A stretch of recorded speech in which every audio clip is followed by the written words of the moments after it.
Welcome back to wealth engineer. నా పేరు గిరిధర్. మీరు చూస్తుంది ఒక బ్రాండ్ న్యూ వీడియో. ఈ వీడియోలో క్రూడ్ ఆయిల్లో ఎటువంటి రైట్ టైమింగ్స్ లో ట్రేడ్ చేయాలో మనం చెక్ చేద్దాం ఇప్పుడు.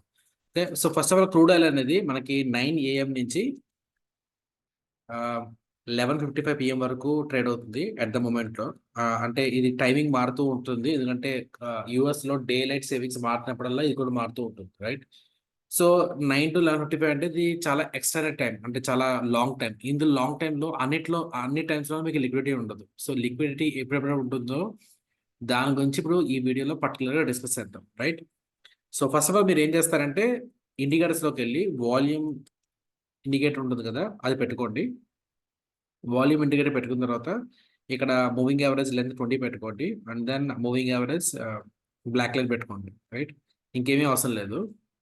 సో ఇక్కడ మీరు గమనిస్తే ఇది అంతా కంటిన్యూస్ చార్ట్. ఇది గమనిస్తే కనుక మీకు ఈ మూవింగ్ యావరేజ్ లైన్ చూడండి ఎలా రన్ అవుతుందో. ఇలాగా సైన్ వేవ్ లాగా up side down side, up side down side, up side down side అవుతుంది కదా. ఇది ఎందుకు ఇది ఇలా ఎందుకు ఉంటుందంటే మీకు మార్నింగ్ 9 o'clock నుంచి అండ్ దెన్ ఆఫ్టర్నూన్ 12:30 వరకు, లేదా ఒక్కొక్కసారి 1:30 వరకు, that depends upon the US day light savings బట్టి డిపెండ్ అయి ఉంటుంది. ఆ టైం వరకు మనకు వాల్యూమ్స్ అనేవి అసలు ఉండవు, చాలా చాలా పూర్గా ఉంటాయి, చూసారా?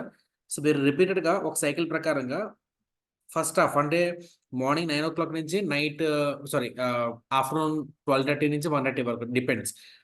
అక్కడ వరకు కూడా మీకు వాల్యూమ్ ఉంటుంది. ఇక్కడ లేదు వాల్యూమ్, ఇక్కడ లేదు వాల్యూమ్, ఇక్కడ లేదు వాల్యూమ్. అలా వాల్యూమ్స్ అనేవి చాలా తక్కువగా ఉంటూ ఉంటాయి, రైట్? సో ఇలా ఉన్నప్పుడు మనకి ఎప్పుడు కరెక్ట్ టైంలో, అంటే లిక్విడిటీస్ అనేది ఎప్పుడు కరెక్ట్గా ఉంటాయంటే ఎప్పుడైతే మూవింగ్ యావరేజ్ కన్నా పైకి వచ్చిందో అప్పుడు మాత్రం ట్రై చేయండి. ఇది మూవింగ్ యావరేజ్ కదా, ఈ మూవింగ్ యావరేజ్ కన్నా పైకి ఎప్పుడైతే వచ్చిందో అప్పుడు మాత్రమే మీరు ట్రై చేయండి ట్రేడ్ చేయడానికి. అప్పుడు మాత్రం మీకు హై ప్రాబుల్గా ఉంటుంది, ఎందుకంటే అప్పుడు మాత్రం మీకు లిక్విడిటీ అనేది ఉంటుంది, ప్లస్ ఈజీగా మీకు ఇష్యూస్ రావు. ఓకే, అలా కాకుండా ఈ మధ్యలో మీరు ట్రేడ్ చేస్తే కనుక మీరు లో లో చార్ట్ మీకు ఇంత ఫ్రీగా ఉండదు.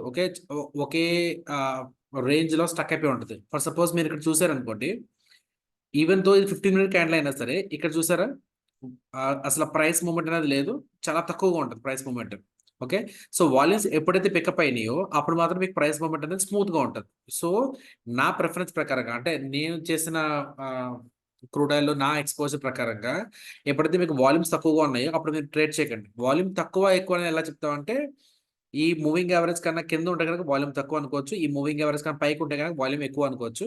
ఓకే, ఎప్పుడైతే వాల్యూమ్స్ తక్కువగా ఉన్నాయో అప్పుడు ట్రేడ్ చేయడం it's waste of time crude ఆయిల్లో. అలాగే వాల్యూమ్స్ ఎప్పుడైతే పికప్ అవుతాయో అప్పటి నుంచి మీరు ఇట్స్ బెటర్ టు ట్రేడ్. ఒకవేళ ఏదైనా నేనేం చేస్తానంటే ఇక్కడ ఏదైనా ఒక సెటప్ వచ్చినా వాల్యూమ్ లేకపోతే నేను ట్రేడ్ చేయను. Okay, I will leave the trade.